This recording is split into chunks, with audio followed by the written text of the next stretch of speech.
Okay, guys, it's another reading of Holes. This is chapter 13.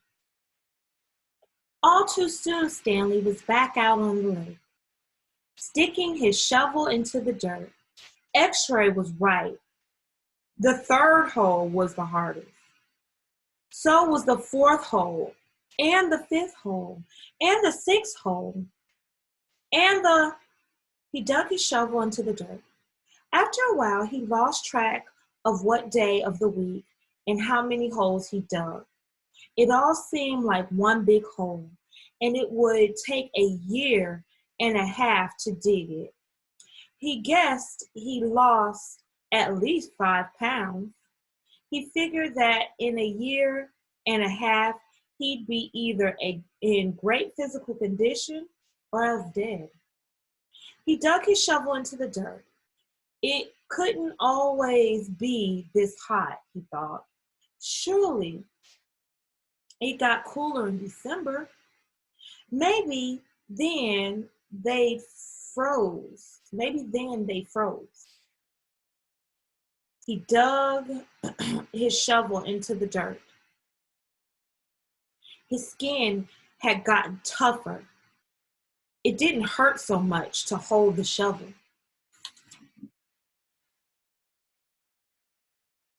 As he drank from his canteen, he looked up at the sky, and a cloud had appeared earlier in the day. It was the first cloud he could remember seeing since coming to Camp Green Lake. He and the other boys had been watching it all day, hoping it would move in front of the sun occasionally. It got close, but it just was teasing them.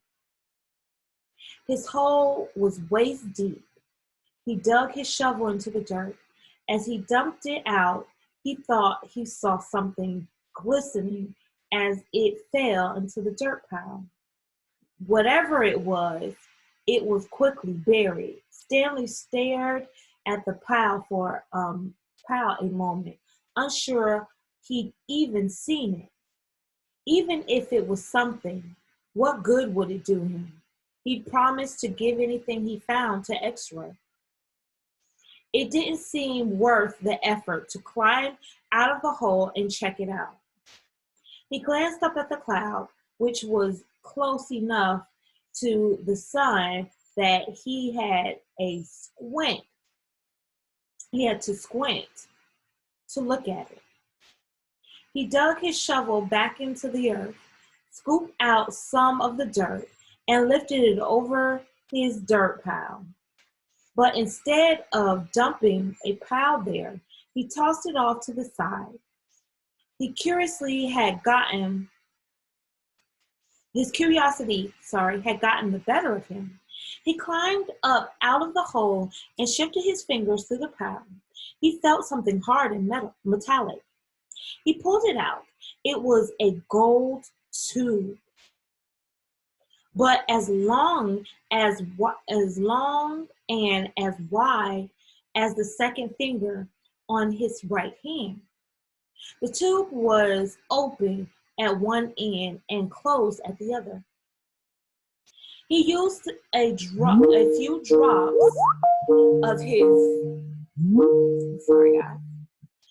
a few drops of his precious water to clean it.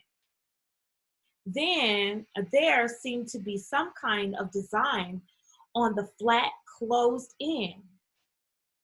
He poured a few drops of water on it and rubbed it on the inside of his pant pocket.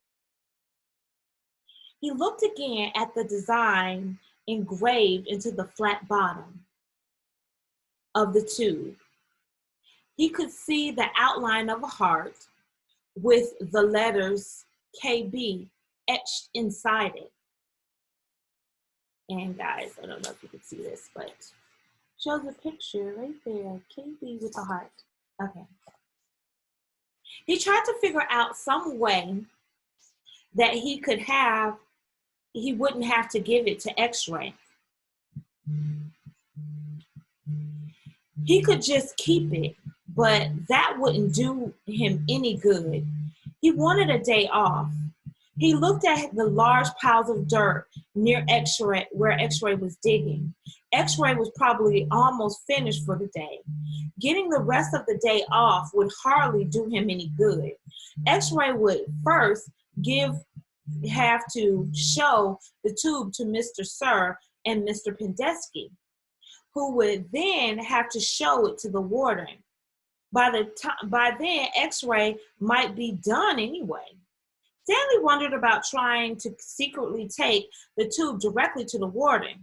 He could explain the situation to the warden, and the warden might make him up an excuse for giving him the day off, so X-ray wouldn't suspect.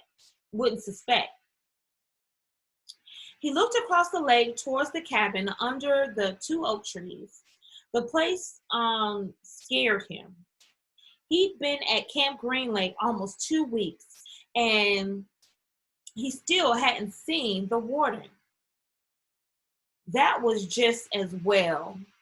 If he could go his entire year and a half without seeing the warden, that would be fine with him.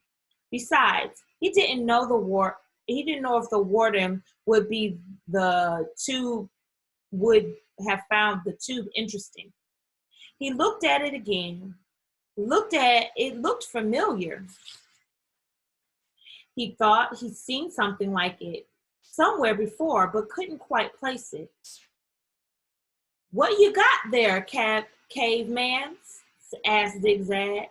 Stanley's large hand closed around the tube. "Nothing, just, it was useless. I think I might have found something. Another fossil? No, I'm not sure what it is." "Let me see," said Zigzag. Instead of showing it to Zigzag, Stanley brought it to X-ray. Zigzag followed. X-ray looked at the tube, then rubbed his dirty glasses on his dirty shirt and looked at the tube again. One by one, the other boys dropped their shovels and came to look. "It looks like an old shotgun shell," said Squid. "Yeah, that's probably what it is," said Stanley. He decided not to mention the engraving design. Maybe nobody would notice it. He doubted X-ray could see it. "No, it's too long and thin to be a shotgun shell," said Magnet. "It's probably a piece of junk," said Stanley. "Well, I'll show it to Mom," said X-ray. "See what he thinks. Who knows?